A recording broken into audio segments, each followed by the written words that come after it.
Afrique Travel. Vous voulez voyager? Achetez vos billets d'avion à l'agence de voyage Tempo Afrique Travel. Avec l'agent de voyage Tempo Afrique Travel, pas de problème de connexion, pas de problème de transfert de vol. Avec l'agent de voyage Tempo Afrique Travel, c'est le voyage en toute tranquillité, en toute beauté, de votre maison jusqu'à votre destination. Votre satisfaction est notre plaisir.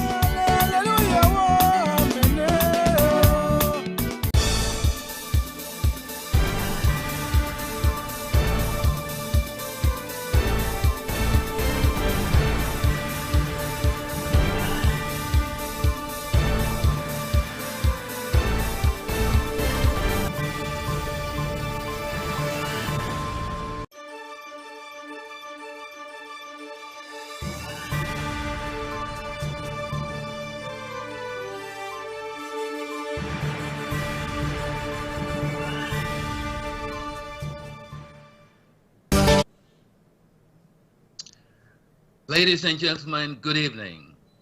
This is Tempo Afrique TV for Africans, people of African roots on the continent and the diaspora around the globe.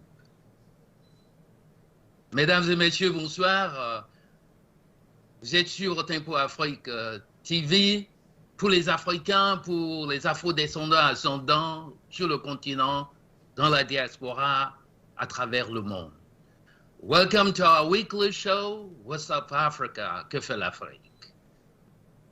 I'm Professor Desiree Balubi, linguist and communicator at Norfolk State University in Virginia, USA.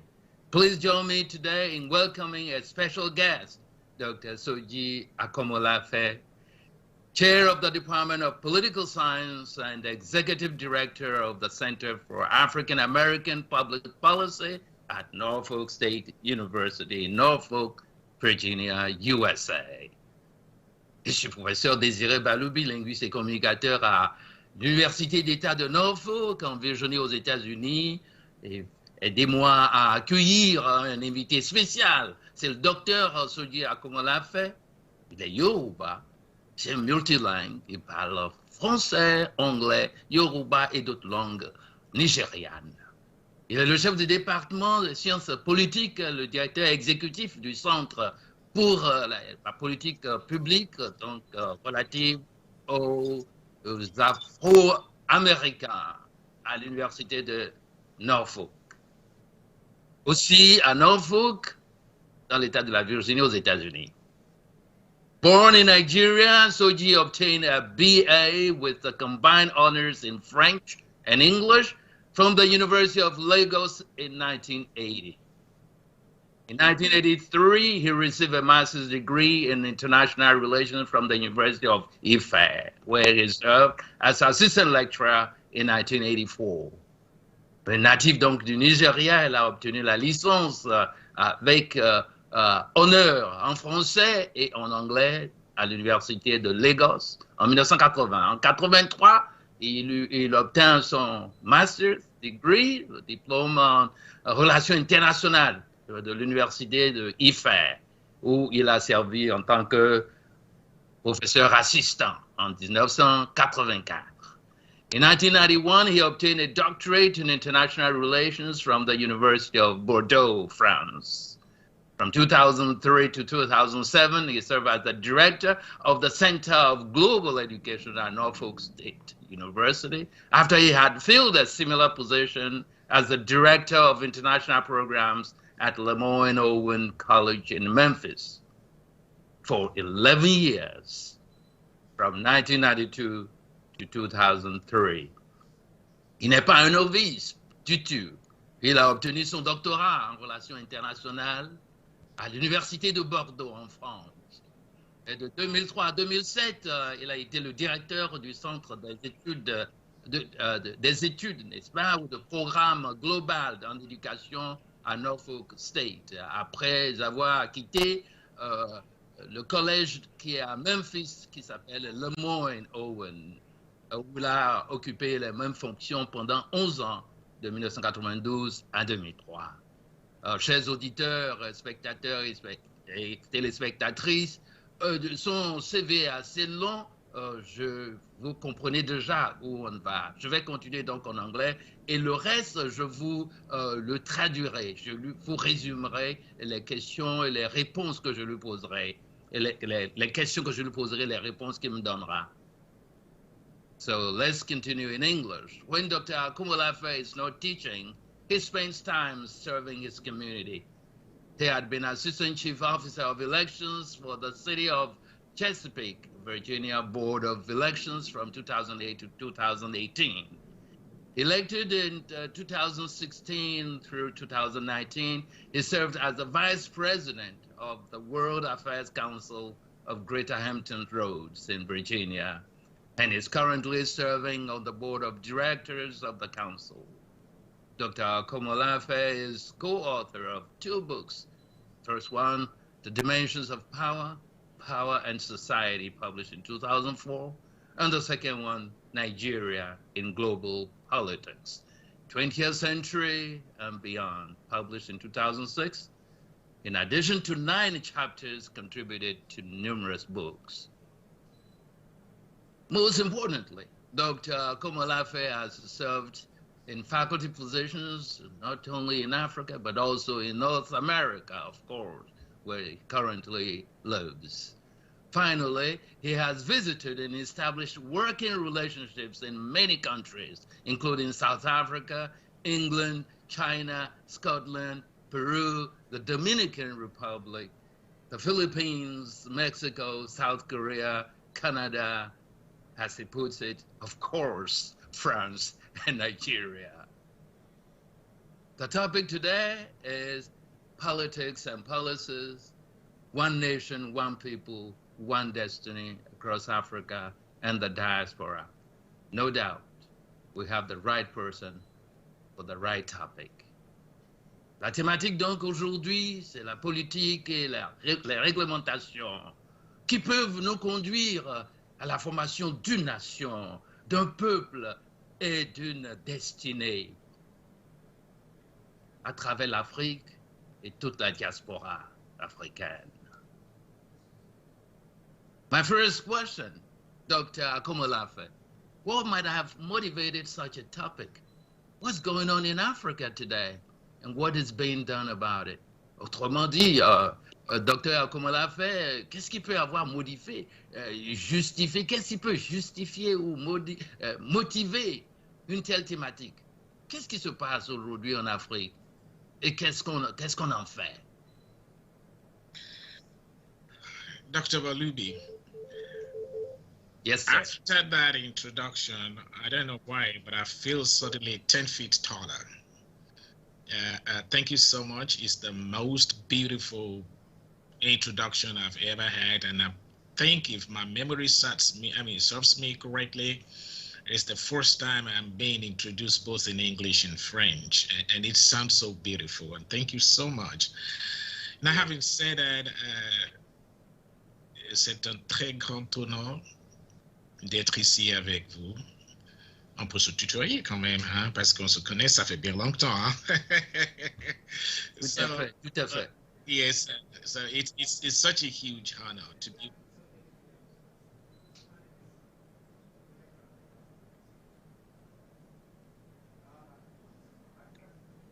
Okay, yeah. So I've been watching you and your accomplishments, especially, it's the time you've been spending with us at Norfolk State University.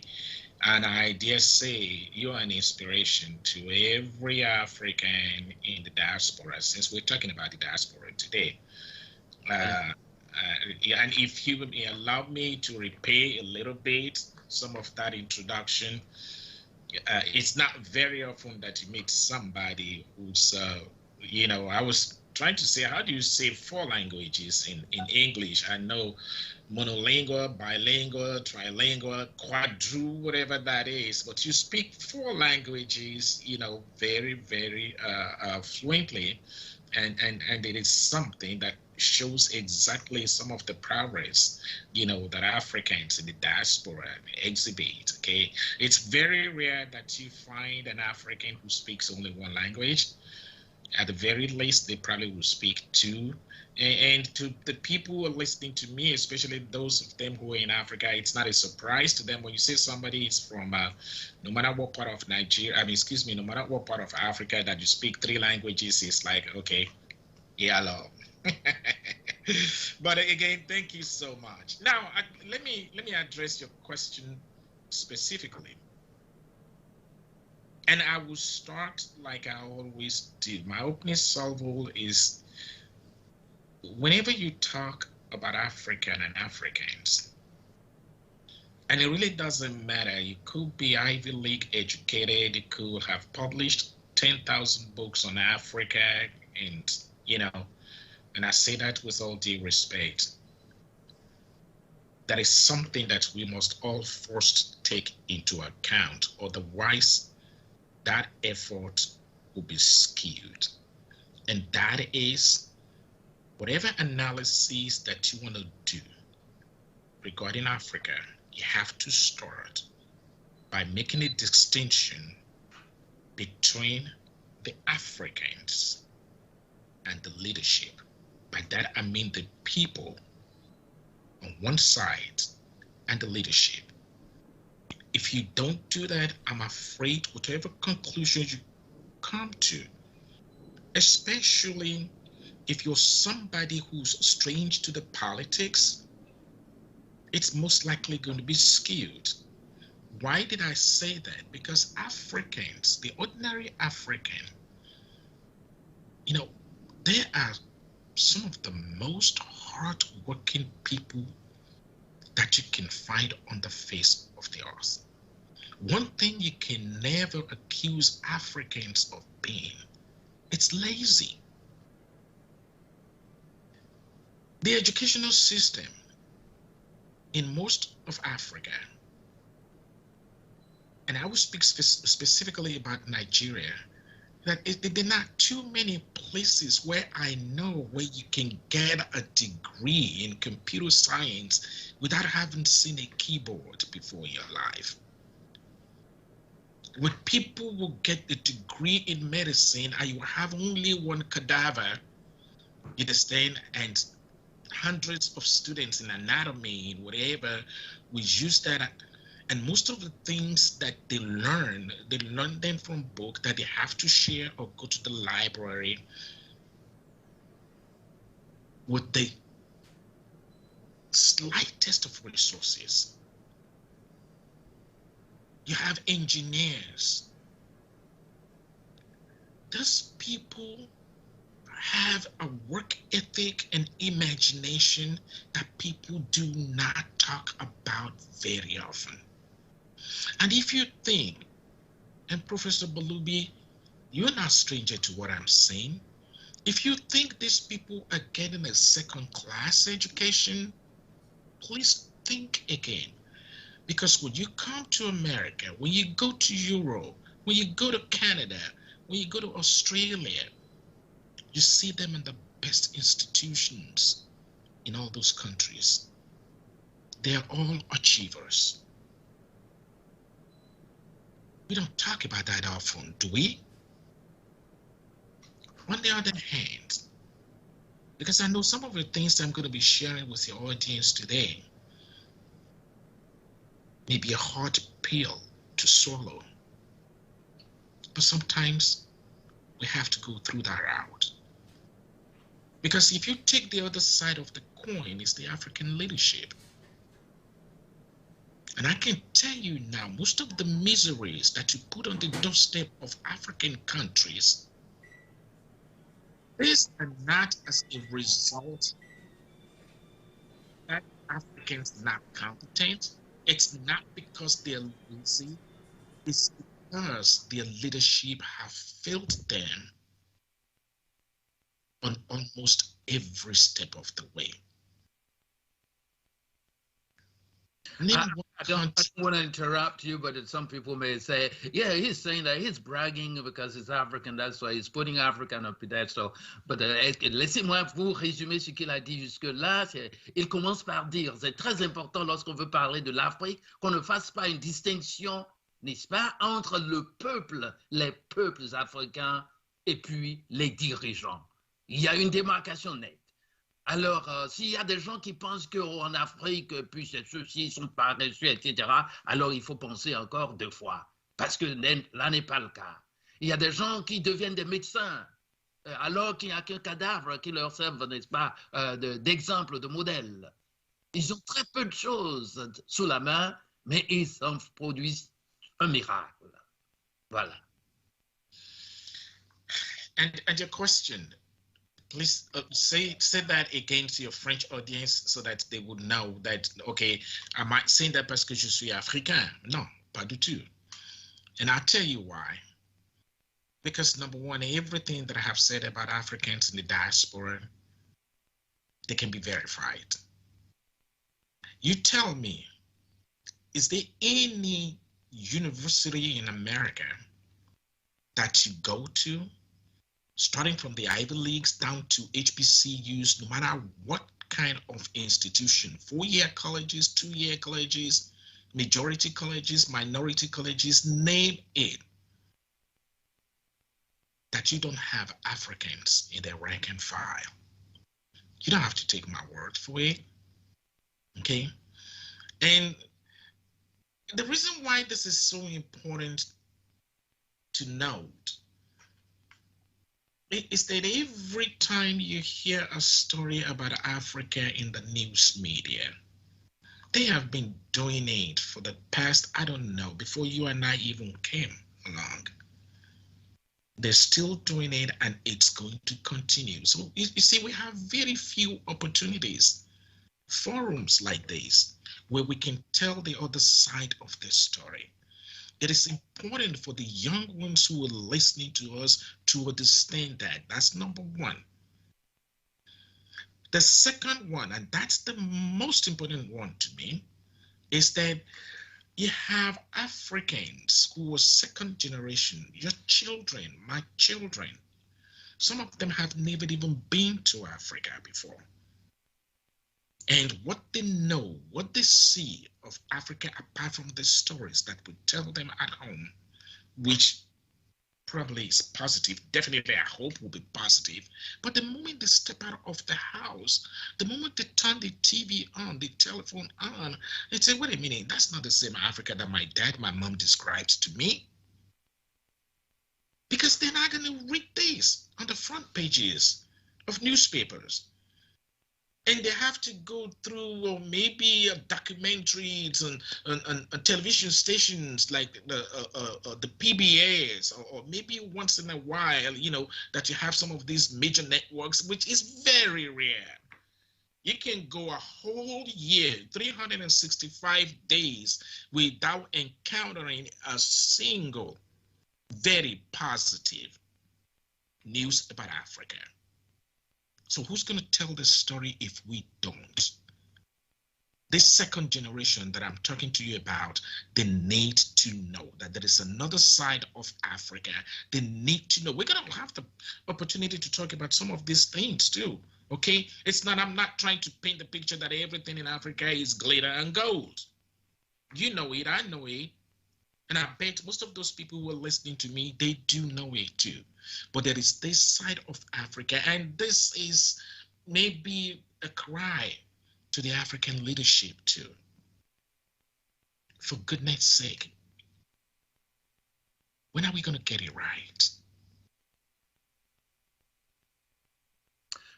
C'est formidable parce que dans les médias, tout ce qu'on dit de l'Afrique, la plupart du temps, c'est négatif. Alors que lorsque vous allez dans les universités, que ce soit en Europe, en Asie, au Canada, en Amérique du Nord, aux États-Unis, les meilleures universités, quelles que soient les universités en tout cas, vous verrez des Africains qui enseignent. L'éducation qu'ils reçoivent dans leur pays est une éducation de qualité. Et quand ils arrivent, ils brillent par leur connaissance, ils brillent par leur expérience. Et quand ils travaillent, ils donnent toujours le meilleur d'eux-mêmes. Alors, si notre génération doit faire quelque chose, elle doit dire sa version, doit donner sa version de l'histoire de l'Afrique. Parce que nos enfants, lorsqu'ils sortent de la maison et qu'on leur raconte d'autres choses, ça les intrigue. Ils reviennent à la maison hébétés, ils demandent à papa si l'Afrique dont il parle est cette Afrique-là qu'il a vue ou dont il a entendu parler dehors. Voilà la vérité. Merci. Alors, il y a une deuxième question. What lessons should we have learned from past experiences of secession and civil wars in Europe, North America, Asia, and in Africa? Because, you know, Africa is also painted as a continent where they're waging wars, you know, civil wars all over the place. But civil wars or wars or turmoil don't just belong to Africa alone. It happened in Europe. They had their civil war. They still have their turmoil. It happened in North America, talking about secession. This is the United States, the North and the South. You know better, you tell me. In Asia. And also we have our own story of secession attempts and some that actually succeeded in Africa. What do you say? Donc, professeur, comment on l'a fait? Quelles leçons devons-nous avoir tirées des expériences du passé, des expériences donc de la sécession, des séparatistes, des guerres civiles? Il y en a eu, pas simplement en Afrique, il y en a eu en Europe, en Amérique du Nord et en Asie. Nous avons nos propres réalités. Qu'est-ce que vous en dites? Quelles leçons devons-nous tirer de ces expériences? Thank you very much for that, because that's a very, very important question. And I'll tell you why I think it's important. Number one, for pointing out that this does not happen only in Africa. That's another misconception. When you talk about civil war, when you talk about all these political instabilities, and you know, and you end up having the impression like, okay, does it happen only in Africa? Because if it happens in Kosovo or it happens in Nigeria, you know, the amount of time they spend on Kosovo and the amount of time they spend on Nigeria, you understand, it's not going to be the same. The kind of language they describe civil war in that part of the world is going to be very different for what they do, for what they use to describe civil wars or political instabilities in parts of Africa or even the Middle East, okay? Of course, we all know that's part of this institutional racism that we talk about. But that is not, that is not to exonerate the Africans themselves, okay? You alluded to history at the beginning, okay, that what did we learn from history? I have always said something regarding history and human beings, okay? To me, personally, one of the greatest misconceptions is that, we are supposed to learn from history so that history will inform us of the present and then will allow us to predict or tweak the future. This is what is so fundamentally wrong with that concept. Because as human beings, everything that we have done, everything that we're doing right now actually show that we very rarely learn from history. And if we do learn anything from history, we very even more rarely apply it. Otherwise, why are we still talking about racism in America? Why are we still talking about all these divisions between black and brown, and I mean, on one side and then white on the other side? Because you would think that after all these zillions of books that have been written on racism, these laws and so on and so forth, that racism will have been a thing of the past. And we're still dealing with it presently. It's the same thing with Africa. It's the same thing.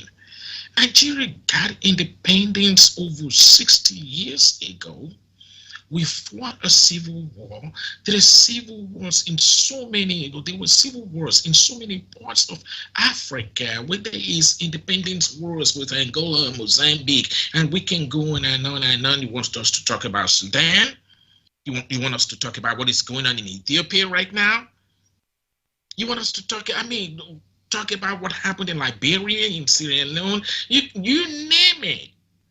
So as an African, sometimes when you see on the front pages of those papers that I criticized just a few minutes ago, it is not like they're totally lying about it, but it's the way that they report it. But what happens, we are the ones who give them the ingredients. They cannot cook this stew without the ingredients that we gave to them. So have we learned anything from history? No, we have not. Because if we have Tigray and Ethiopia should be able to sit down and talk. Whatever it's brewing in Nigeria right now, and I hope we're going to have the opportunity to talk a little bit about that, it should be resolved. There is nothing that we cannot resolve with negotiations. It has been proved time after time after time. This idea that we must go to war, this idea that we must pitch one tribe against another, this idea that, okay, yes, you're getting the short end of the stick and the only way we can make it right is have millions of people, go into even more misery and die, and that we don't need that in Africa anymore.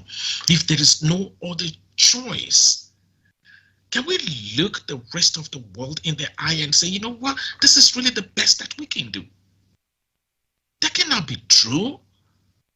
And we all, and when I say we all, and the leadership, and those of us who allow ourselves to be maneuvered, we are as guilty. We are living a legacy of misery. It shouldn't be that way. If after all that education that I alluded to, and for crying out loud, we have so many educated people on that continent, and you would think by now we will have learned enough from history and some of the things that we're looking at right now, again in terms of political instability, should have been a thing of history. I know you have to translate that, so I'll make it a little bit shorter the next time, but please go ahead. Eh bien, il faut savoir que l'histoire est très importante. Elle nous sert à construire non seulement aujourd'hui, mais aussi demain. Et si nous n'apprenons pas de l'histoire, eh bien, il n'y aura pas de progrès, parce que c'est de ça qu'il s'agit. Mais est-ce que nous apprenons? Non, nous n'apprenons pas, mais ce n'est pas l'apanage simplement de l'Afrique qui est amnésique, qui ne veut pas tirer leçon de l'histoire ou de sa propre histoire. Ici, aux États-Unis aussi, quand on parle du racisme, imaginez-vous des gens qui sont morts, des gens qui ont lutté, nous ne voulons pas citer des noms, mais il y a des milliers qui sont morts. Mais le racisme, la discrimination raciale demeure toujours une réalité ici aux États-Unis. En Afrique, bien sûr, on doit dire que nous ne tirons pas leçon de notre histoire, parce que en Éthiopie actuellement, parlons du Soudan, du Nigeria, beaucoup d'exemples qu'on peut citer. Le problème fondamental, c'est comment ces événements sont reportés lorsqu'il s'agit de l'Afrique. On dirait qu'il y a deux poids, deux mesures. Eh bien, nous devons combattre cela et nous devons tout faire pour tirer leçon du passé. Parce que, il est vrai, j'avais dit au départ qu'il faut tirer un trait entre une ligne de démarcation entre les dirigeants et le peuple africain. Ça, c'est vrai. Mais au fait, tout ce que les gens racontent, tout n'est pas faux. Parce que nous avons aussi notre responsabilité. Nous qui avons obtenu ces grands diplômes, qui nous réclamons de l'élite, de l'intelligentsia, qu'est-ce que nous en faisons? Eh bien, nous sommes, dans une certaine mesure, coupables ou responsables, tout au moins. Merci. Alors, well said. In the specific case of Africa, yeah, we're talking about Africa, we're talking about the United States, Asia, Europe, but when we focus on the case of Africa, what could have politics and policies contributed to your knowledge to preventing or exacerbating the Biafran War, to give that example, that happened in the 60s, and the one that began in December 2013, because we mentioned the Sudan. And that war actually resulted in splitting the Republic of Sudan into northern and southern Sudan. As an expert in politics and policies, you are the chair, after all, of the Department of Political Science. What could have politics and policies contributed, in terms of finding ways to prevent? I want another excellent question. That is, okay, if I had that answer, or if I had, the magic wand, to make what you just said happen, prevented those things, I probably will be a billionaire by now, because every government on the planet will be seeking my advice and expertise, okay? And that's my way of saying that there's no easy answer to that. No, not at all. But having said that, I will tell you the things that we were supposed to do that we did not do, okay? And could it have prevented? No. But at least could have mitigated those circumstances that, you alluded to. And you probably would guess this already. Governance. Our number one problem in Africa is governance. As a political scientist, and I'm sure in all the social sciences, they literally maybe scores of theories that have been propagated to explain why the situation is the way it is. And I'm a student of theories, okay? I'm in academia after all, so I believe in theories, except that those things have not done much for us in terms of resolving the issues, in terms of making sure that some of these things that you're talking about are prevented. Because if anything, we have not found the solution, again, that magic wand to promote good governance in Africa. Okay. If I ask you to name one country in Africa right now, you understand where we can say, oh my God, no, this is a quintessential example of what good governance should look like. By the time you name 3 or 4, you probably will be out of breath, or at least out of choices. Yeah. Okay? And I don't want to offend people, so we're not going to name countries. We're not going to name names, but we know some of those ones who are really trying. But you can count all of them literally. Yeah. On your palm. Yeah. Not 2, but 1. Literally. So good governance is the problem. If we can solve that, most of these political instabilities that we are now witnessing will, if they do not completely disappear, I don't think that it's possible, but they will be so seriously, effectively mitigated that people will be able to live what I call normal lives in whatever part of Africa you are. It's that same problem. That's what drives immigration, not immigration. That's why people leave loved ones, and move away thousands of miles and then subject themselves sometimes to, humiliations that you could not even imagine, because we have governments who either have no clue what they're doing, and when they do not have the willingness to do it. Alors, professeur, la question que je vous ai posée en anglais, je résume ça en français pour dire, au vu de tout ce qui nous arrive, non seulement en Europe, dans le monde partout, quand on se concentre sur l'Afrique, ce qui arrive à l'Afrique, ce qui nous arrive, qu'est-ce que la politique et toutes les réglementations qui s'en suivent pourraient, n'est-ce pas, aider à régler, à résoudre? Est-ce que la politique et les réglementations, les lois que nous avons ne pourraient pas aider à diminuer, atténuer, minimiser ce chaos, ce désastre? Eh bien, vous avez répondu que malheureusement, je crois que la réponse est non. La réponse est non. Parce que pour vous, le vrai problème, c'est la gouvernance. La gouvernance à travers l'Afrique. Et que s'il faut chercher des pays, des exemples, de bons exemples de bonne gouvernance, eh bien, les 5 doigts d'une seule main, c'est déjà trop pour les compter, ces exemples de pays. Alors, j'allais me précipiter pour vous en citer certains, mais vous avez raison, j'ai pas pu compter 5. J'ai pas pu compter 5.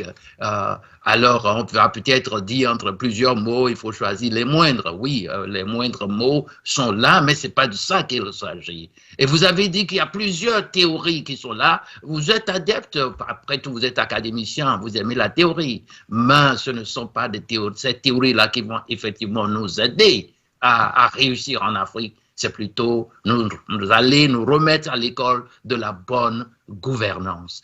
Et que c'est la mauvaise gouvernance qui fait que les Africains, par milliers, abandonnent leur terre natale et vont peut-être se lancer dans des aventures qui aboutissent de façon dramatique par les morts, les désastres dans les océans, dans la Méditerranée. Et c'est vraiment désastreux. Et il faut y remédier inévitablement. Mm-hmm. You know, let me just add this. Very well said, by the way. I mean, you're so good at this, Professor. You remember, you and I, we're young enough to remember, you know, immediately after independence, so we had all these things, you know, dependence theory, neo-colonialism, and so on and so forth. And every time, you know, in Africa, we just seek to put the blame on somebody else. Okay, it's because the, you know, unfair trade policies between the West, between, I mean, the North and the South, and you know, we point those, you know, fingers at everybody else but us. Okay, but everybody, we all know, instead that the reason why things are so disjointed in Africa, they really start with us. We cannot keep blaming everybody else. We cannot keep blaming the Europeans for colonizing us. We cannot keep blaming the United States, the former Soviet Union, you know, for Cold War. And those things are real. I'm not trying to minimize them, but we are not the only peoples in Africa, on the planet, you understand, that had to go through all those mishaps. Okay, if you go to Asia, they have their own. Look at Vietnam. Look at where Vietnam is today. Okay, if you want to go to, you know, Latin America, everywhere, you have people who have bounced back, even in Europe. Look at what happened to Japan after the Second World War. Look at what happened to Germany after the Second World War. They came out of it, and for a long time, Japan was the biggest economy, the most vibrant economy until China came back. And the same was Germany. But in our case, what are we doing? We're still pointing those fingers. And 60-something years plus, we still don't have a solution. Germany found that solution a few years after. Yes, they had the Marshall Plan. What about all those things that and I don't want, again, I don't want to offend anybody, but in my part of the world, say, if you point one finger at Professor Balubi and say, Professor Balubi, that's your fault, I have 3 fingers that are pointing at me at the same time. So I have to check those 3 fingers first and see what is wrong with them. That's what we need to do in Africa when we talk about policies and governance. Ce qu'il a ajouté, c'est que il faut que de façon fondamentale, nous arrêtions d'accuser les autres, parce que tout ce qui se passe en Afrique, s'il y a un désordre, s'il y a un chaos, si ça ne va pas, eh bien ça, que la responsabilité nous incombe d'abord. Cela commence par nous-mêmes. N'allons pas continuer à montrer du doigt, n'est-ce pas, et de montrer du doigt, pointer le doigt vers des gens que nous trouvons peut-être responsables. Et puis la source est toujours exogène et pas endogène. Mais lorsque de façon réelle, physique, vous pointez le doigt pour accuser quelqu'un, il y a au moins 3 autres doigts qui sont pointés, qui sont pointés vers vous-même. Donc recherchons la cause. Recherchons les problèmes, les solutions à nos problèmes en nous-mêmes. Parce que 60 ans d'indépendance, c'est largement suffisant. Nous n'avons pas été les seuls peuples à être colonisés. Regardez le Vietnam en Asie, là où ils sont aujourd'hui, l'Amérique latine, même des pays européens. Regardez l'exemple du Japon qui s'est relevé après cette terrible guerre. Il est vrai, vous allez parler du plan Marshall, mais ce n'est pas ça la solution. Réfléchissons nous-mêmes en tant qu'Africains pour trouver la solution en nous-mêmes. Voilà. Merci. Je vous en prie. Next. Yes, Dr. Akumalafe, we're very familiar with the slogan, United we stand and divided we fall, which basically supports unity or at least union, not division. And we see a trend coming through the European Union, the African Union, the state of the African diaspora, Africain du monde, which literally global Africa. And the latest initiative of former President Laurent Gbagbo being elected chair of the Parti des Peuples Africains, PPACE, during their convention that lasted from the 16th to the 17th of this month. So that's current news, isn't it? Where is this going? Can one anticipate anything at all? Are we on the right track this time? Et ma question à vous, professeur, c'est que, vous voyez, on dit l'union ou l'unité, c'est la force. Quand on est solidaire, eh bien, on est beaucoup plus fort. Et c'est ça qui s'est traduit par la création, n'est-ce pas, de l'Union européenne. Bien sûr, il y a eu d'abord l'unité africaine, bien avant l'Union européenne. Peut-être que l'Europe a triché ce concept chez les Africains, mais qu'est-ce que nous en avons fait? Après eux, nous avons créé l'Union africaine. Et puis, il y a aussi la 6e région de l'Afrique qu'on appelle l'État, donc de la diaspora africaine, qui est dirigée par le Premier ministre Louis-Georges Tin. Il y a des organisations non gouvernementales. Il y a une qui s'appelle Africain du monde. Alors, pensons à ce qui s'est passé récemment en Côte d'Ivoire, c'est-à-dire leur congrès, le congrès constitutif du parti qu'ils ont appelé le Parti des peuples africains Côte d'Ivoire. Alors, à travers tout cela, est-ce que ce n'est pas l'union et non la division, le concept là, qui transparaît, qui émerge? Alors, qu'est-ce qui se passe, professeur? Est-ce qu'on peut anticiper quelque chose de beau comme issue? Est-ce que cette fois-ci, nous sommes sur le bon chemin? This is the most interesting question that I have heard in a long time. And this one really, really touches my heart, because this is something that I've been ruminating about for a long time. I just published a chapter in a book last spring, okay, on this particular subject, okay? And I have a two-pronged answer for you. I'm going to address this from the African point of view, and then I'm going to address this from, the diaspora point of view too. Because this question of regionalism, okay, started with Pan-Africanism. That's before we even got, and when I say we, I'm talking about African countries got independence, okay? I'm sure Kwame Nkrumah must be turning in his grave right now. We just wasted such a marvelous talent. I mean, not only that, I know what people are saying, that, okay, he was a man before his time. See, what we're doing again right there is that we're shifting the goalpost. Now, at the time he was preaching to us, One Africa, it was the right time. Again, because of leadership issues, we dropped that ball. Okay, so when you're talking about the Monrovia group, Casablanca group, there is no Monrovia Casablanca group. Those groups were headed by who? By individuals who had their own agenda. They were not thinking about Africa.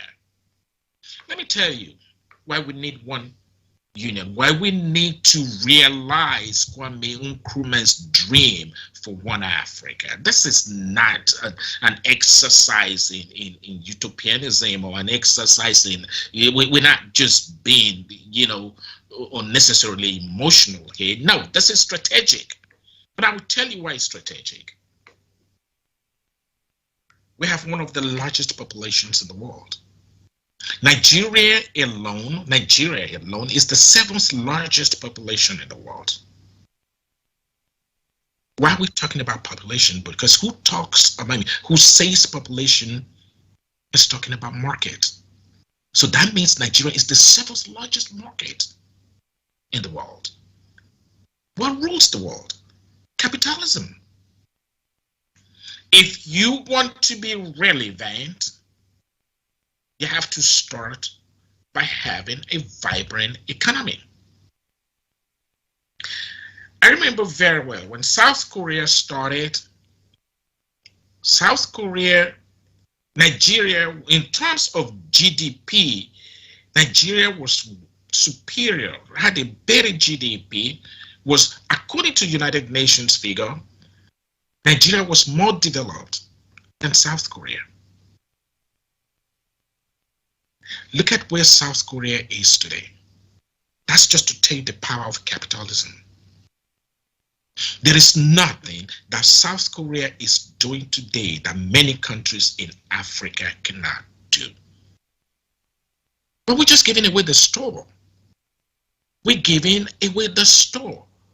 Our unity, that unity that Kwame Nkrumah died for, that he literally died for, could have saved us from many of these miseries that we are now going through. You can imagine if you have one market in Africa.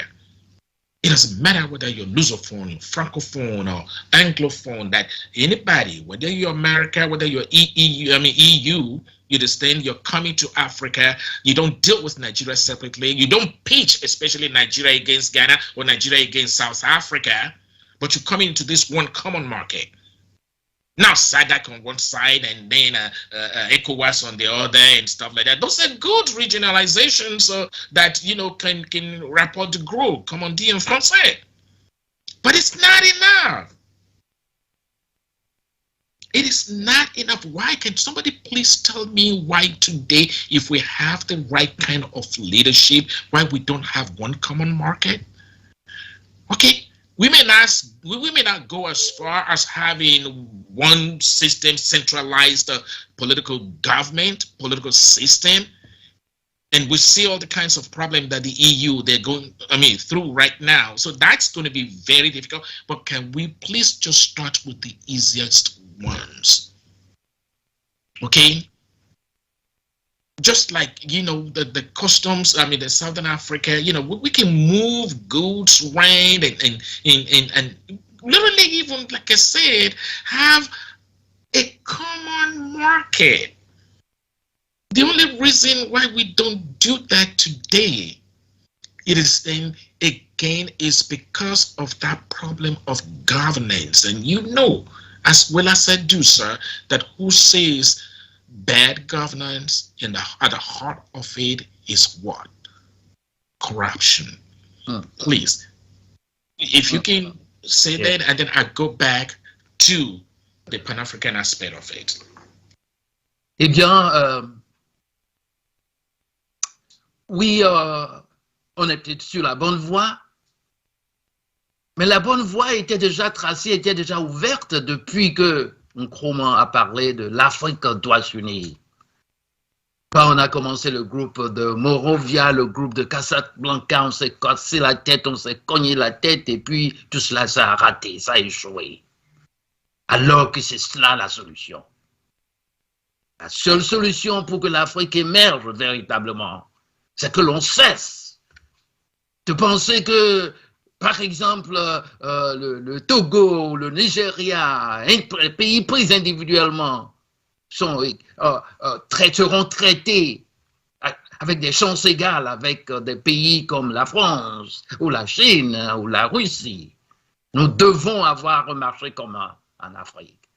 Si on ne peut pas avoir un gouvernement, une structure politique, n'est-ce pas, centralisée, qui puisse regrouper tout le monde, de toutes les façons, on doit avoir tout au moins un marché commun pour que lorsque les gens viennent pour acheter chez nous, que ce ne soit pas le Bénin contre le Gabon contre le Rwanda, etc. Ils viennent dans le marché commun africain. Et là, cela va inspirer beaucoup plus de respect. Avant de chercher à nous dribbler, eh bien, ils vont penser deux fois parce qu'ils auront plusieurs pays, n'est-ce pas, à leur dos. Et c'est cela la réalité. Mais ce qui est fondamental, et on ne le répétera jamais assez, c'est la mauvaise gouvernance. Nos leaders, nos dirigeants. Et lorsque nous parlons de la mauvaise gouvernance, eh bien, le verre est dans le fruit. Et ce verre, c'est la corruption. Elle est rampante. Nous devons remédier à cela. Nous devons y remédier. On doit faire une guerre sans merci contre la corruption et la mauvaise gouvernance. Thank you. Thank you so much. The second part, the other side of the coin is this. And I want to talk a little bit more because we're talking about unity, because there's one part of the equation that is always missing. We have on this side of the Atlantic, African Americans. The relationship between Africans and African Americans. It is as if you anticipated my question. I was going to ask that, and let me trust. Go ahead and ask me. My next question was going to be: what roles can one expect people of African descent all over the world to play in making global Africa, for example, a dream come true? So, and I personally regard the state of the African diaspora as a big step in that direction. So, what about you? Joe, go ahead. So, African Americans, they have an important role to play. Okay. That's what you seem to be saying. Voilà, quel est le rôle donc de la diaspora, le rôle des afro-descendants, des Américains noirs, des États-Unis partout, les Noirs partout. Quel est le rôle, professeur? First of all, we have to establish whether they like it or not. And when I say they, I'm talking about both of them. Africans in the diaspora and Africans back on the continent. Okay, and I'm talking even beyond the cultural heritage. Okay, the destinies are tied together. Again, I'm talking beyond the cultural heritage. That one is there. That one is not going anywhere. Okay, but what do I mean by that? The respect that African Americans will get, let me say Africans in the diaspora, because you have them, you know, in Europe, especially in the UK and France, okay? The respect Africans in the diaspora get, wherever they may be found, will be always tied, you understand, to whatever respect Africans on the continent get. Let me explain that for 2 seconds. If tomorrow, for instance, South Africa or Nigeria or Ghana or Benin or Sudan, together with all these problems, if one day or tomorrow they announce that, oh, okay, now, you know, they're sending something to space, a satellite, whatever it is, or they have just developed, a program, that would, mitigate the effects of, cyber, attacks, and to the extent that, the United States, Europe, or any of these advanced countries will come, oh, can you share this technology with us? If we can do things in Africa, if we can overcome the problems of governance, well, guess what? Africans in the diaspora do not even have to lift a finger. That respect would automatically be transposed upon them. Just like when Barack Obama became president of the United States, every African felt that pride, even though there was no connection, immediate connection. But every African had that sense of pride that, okay, that's one of our own. Why is that very important? It is important in the sense that whatever we do over there, whatever they do over here, it directly affects each other. If we are respected in Africa, if you have this black skin, whatever you are, you will be respected. Okay? Now, would that make racism disappear? No, it would not make racism disappear. But instead of looking at you as an inferior, now they will be looking at you. They will hate you. And I don't like using that word because it's a very strong word. Out of jealousy, not out of inferiority. Because they will be jealous of your achievements. And then again, like I said, African Americans in this part of the world would want nothing better than to see that finally, you know what, as good as it is, Desiree, I'm tired of us every time we want to find something good to say about Africa, we have to go to the kingdoms. Right. Things that happened centuries ago. Yeah. Okay? Because beyond that, I teach African studies. And you have to understand how many times, you would not imagine how many times I get asked a question by my students that, okay, when we're talking about, the Asian kingdoms, Mali, Ghana, that, okay, if it was that good in Africa, then what are you doing here? And to that, you struggle to get an answer. So here's the thing I'm saying now. Let us go back to the days of Pan-Africanism when W.E.B. Du Bois was working with Nnamdi Ezekwe, with Kwame Nkrumah, when the intelligentsia, when most of them Africans, they were educated at HBCUs, you understand, Howard University, Lincoln, Atlanta. Yeah. When there was really concern, when the right hand knew what the left hand was doing, and there was cooperation at every level. They had those conferences, they had them in Europe, they had them in America, and there was pride, shared pride. Oh, two of those guys, three of them, because what's the guy's name from the doctor from Malawi? Banda? Yeah. Yes.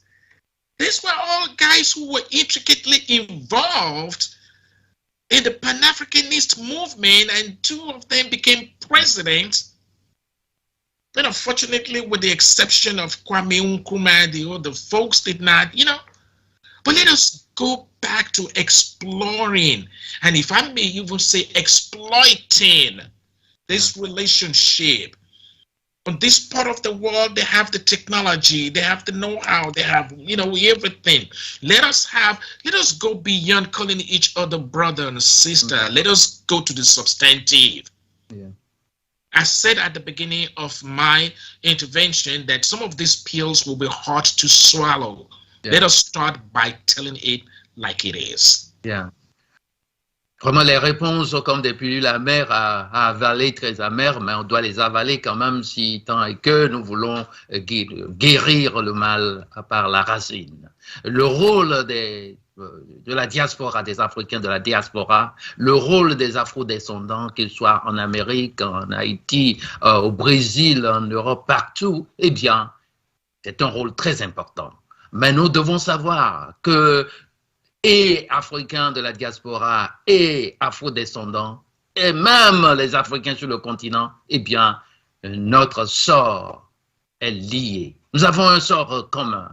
Nous avons une destinée commune et c'est très important que nous soyons ensemble, que nous puissions travailler ensemble, que nous puissions nous comprendre et nous unir davantage. Parce que, si Nkrumah l'a dit, c'est au-delà de l'Afrique continentale, de l'Afrique en tant que continent, mais c'est aussi partout où la race noire se trouve. Il est vrai, il faut commencer par le continent, et bien, ça peut se passer simultanément.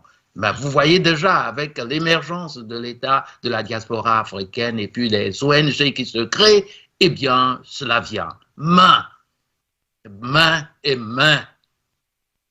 Il y a une condition, la gouvernance. Parce que si la gouvernance en Afrique était bien, elle était propre, elle était au moins moyenne, eh bien, ça aura des rebondissements, ça va rejaillir sur les Africains de la diaspora. Et on ne va pas vous demander d'où venez-vous. Bien sûr, le racisme, la discrimination raciale ne disparaîtra pas comme une fumée dissipée par un coup de vent. Non, cela va exister, mais tout au moins, ça va changer, il y a quelque chose qui changera. Si les gens ne vous aiment pas, ce ne sera pas qu'on vous hait à cause de la couleur de votre peau, mais c'est plutôt par jalousie. Alors, rendons jaloux le reste du monde, unissons-nous davantage, dit-il. Voilà. Merci. I mean, you're so good at this, sir. The time, we're running out of time already, but I can't help commenting on your background. Norfolk State University is beautiful. It is beautiful. It is not just the picture, but it is a reality. The first time I stepped foot on the campus, I fell in love with NSU. Yes. NSU, behold, the green and gold. Green and gold. Thank you. That's what we say. Well, I'm very proud of I'm sorry, sir. I was going to say I'm very proud of my association with them. I've been working at Norfolk State since 2003. And I tell you, if your audience, if they're listening to me, check Norfolk State out. Go to the website, and it's an HBCU. For those of you who don't know what HBCU is, a historically black college and university. And these HBCUs, they played at least some of them, played a very critical and very important role in this Pan-Africanism that we're talking about. Okay? There you go. And my last question to you, Dr. Komolafe, you've talked about Pan-Africanism. So my question is, would you say that Pan-Africanism has better chances to succeed in the 21st century than ever before? In other words, can we ever unite Africans and people of African descent across the globe? Or are we asking for too much? If the polity, and by that I mean global politics, if the polity remains the way it is right now, and then capitalism, continues to occupy a central stage in everything that we do, I would tell you that that's the best chance of Africans. And if I really, really want to start some controversy, I would say that's probably the only chance we actually have. We have to be united. Even us Africans, we make that mistake, because I have listened to many people talk. In the book that I told you I just published, there was this Ghanaian professor who was presenting a paper. It is in a university in California, okay, and the dean of the students, the dean of I can't remember what school, was introducing the participants, okay? I mean, the presenters, okay? And said, this is Professor Balubi from England, and Dr. XYZ from France, and then Dr. Susu from Netherlands, and Dr. Susu from Turkey, and then the lady's name, I can't remember her name now, and two other people from Africa. There were two Africans there, okay? So called everybody by their country, and the two other people, well, guess what was even so funny about it? Because those two people were actually from Ghana. So could have said Dr. Akomlafe and Dr. Balubi from Ghana, but from Africa. Because in everybody's psyche, including us, it is Africa. Right. Well, you and I know, and people who are Africanists, then we know that there are 54 countries. But even in our psyche, when we talk, we talk about Africa too. Right. Like it's a one piece. That is a one place.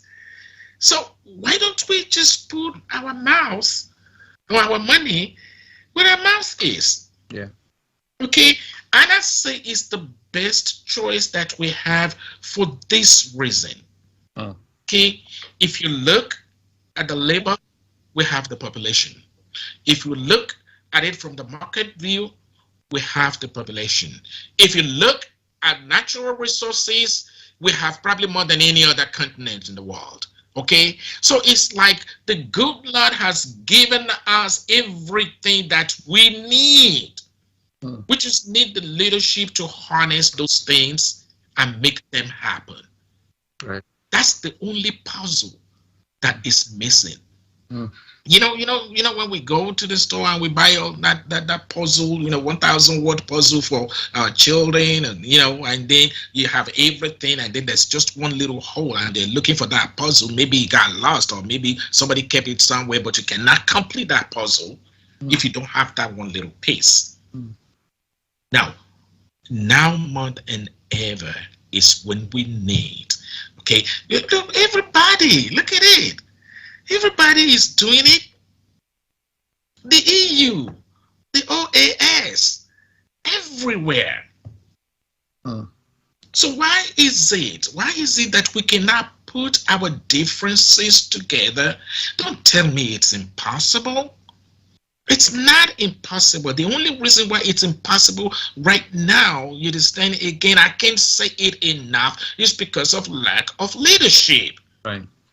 Okay, I mean, seriously, those of us who are here, Dr. Balubi, you've been here long enough, as I do too. So those of us who are here, you understand, except it's, one birthday or something, but when we meet each other, we don't say, oh, you're Beninois, I'm Nigerian.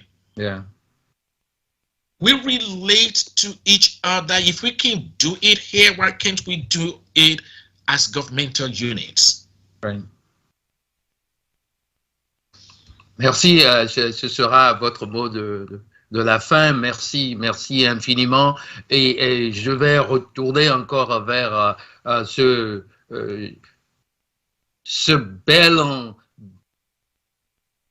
beau paysage, cette belle image que nous voyons derrière vous, Norfolk State University, comme c'est beau. Tout ce que vous avez dit, eh bien, on dit la charité bien ordonnée commence par soi-même. Nous pouvons commencer par Shaw, NSU et toutes les HBCU, les universités, les collèges qui anciennement noirs. Nous pouvons commencer par là, à appliquer ce que nous sommes en train de dire. Le main est toujours le leadership sur le continent. C'est la gouvernance sur le continent. C'est la corruption. La corruption, il y en a partout, mais nous n'allons pas nous comparer aux autres et dire, n'est-ce pas, parce que les autres font ça et que c'est humain, nous allons continuer. Non, parce que les forces ou les rapports de force sont de notre côté, parce que sur tous les aspects, les ressources naturelles, même la population, on dit nous sommes des faiseurs de bébés. Eh bien, l'Afrique dans les années 30 ou bien dans 2050 sera le continent le plus jeune. Le continent le plus jeune, et quand on parle de la jeunesse, on parle de l'avenir. Le continent le plus solide qui va tenir debout. Et c'est une affaire aussi de marché, parce que vous avez insisté sur le capitalisme qui est, n'est-ce pas, le système dominant depuis des années, depuis la chute, en tout cas, du mur de Berlin. Alors, profitons-en. Si le Nigeria seul est le septième, peut être le septième marché du monde, vous voyez, ajoutons les autres alors, ça veut dire que l'Afrique se positionnerait au moins septième, pour ne pas dire cinquième, pourquoi pas troisième, pourquoi pas deuxième derrière les autres unions. Ouais. Parce que nous voulons désormais dire que l'union est en bonne forme en Afrique, grâce à la gouvernance, au meilleur leadership, aux règles que nous donnons et que nous appliquons et que nul ne se place au-dessus de ces lois-là. Et merci infiniment. Alors, je vais conclure. I'm going to thank you very much. And and very, very briefly, yes. Let me just add one thing, because yes. you make reference to the youth in Africa, okay, and there is a burgeoning population.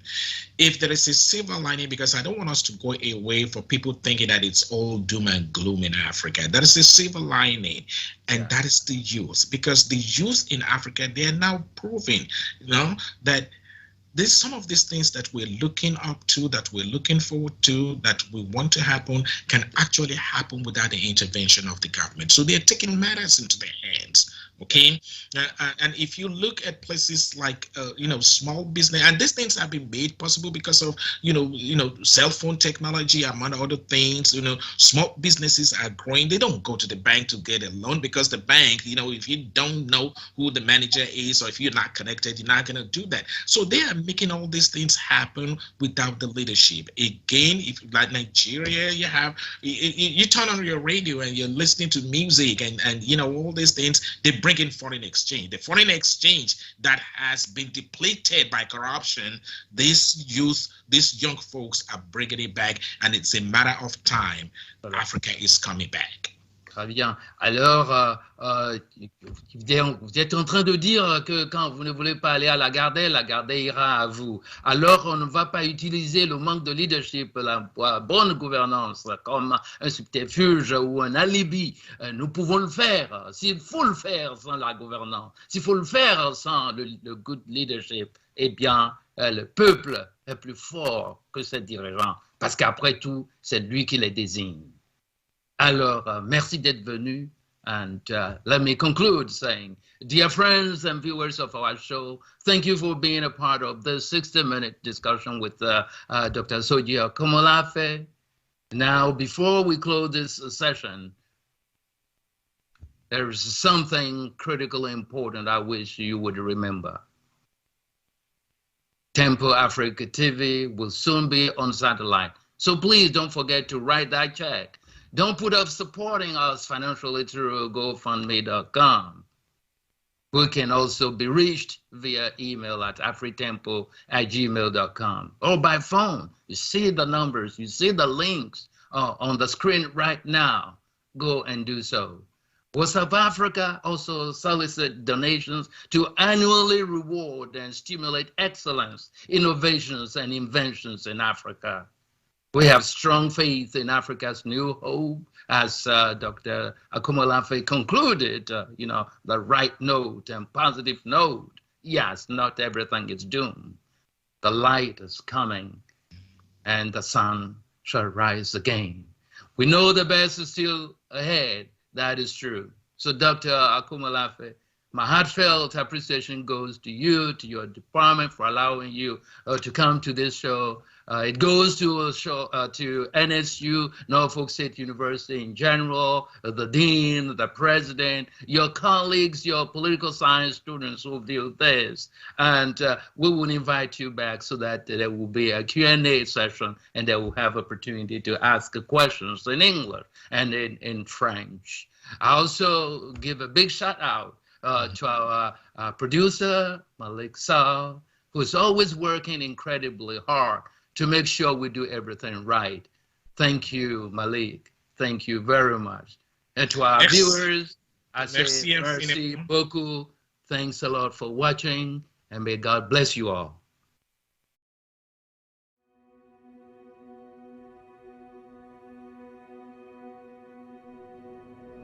My whole life, my father told me stories about moving to the United States. He would tell me that his brother, my Uncle George, was already living here and let my father stay with him for a while. Through my Uncle George, my father was introduced to our cultural organization here in America, who helped him make connections, apply for college, find his first job, and adjust to life in a completely different culture than he was used to. The Cultural Association helped him get started on his new life. My Uncle George would bring my father with him to the annual Summer Cultural Groups Festival, and later, he would bring me. It was incredible to see so many people of all ages laughing and celebrating with food and song and dance. It brought back the best feelings of home and gave my father the opportunity to pass his culture, language, and values on to me. My father and Uncle George were very close, so when George died last year, my father wanted to honor his wishes to be buried with a traditional ceremony back at his birthplace.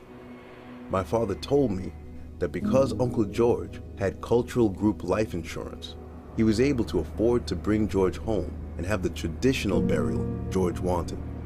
Though my father had been able to honor my Uncle George's wishes, it got me thinking about my own family. One day, I'd have to make the same arrangements for my own parents, and my wife's parents as well. Of course, we would want to bring them home and honor their wishes, but it would be a financial hardship for our family. There were a lot of things to think about, even though I really didn't want to think about them at all. When my father told me about cultural group life insurance, he told me it's intended to help families when they need it the most. It's not tied to an employer, so no matter where my career takes me, I'll always have coverage. The more people who participate and the younger they are, the more it helps keep the insurance premiums down for the entire association. Because my parents have cultural group term life insurance, there will be money available to help me provide the kind of service I want to give my parents. And by joining, I can put my mind at ease and continue to celebrate our traditions into the future. With cultural group life insurance, I can worry less and spend more of my time celebrating with the people who matter most to me.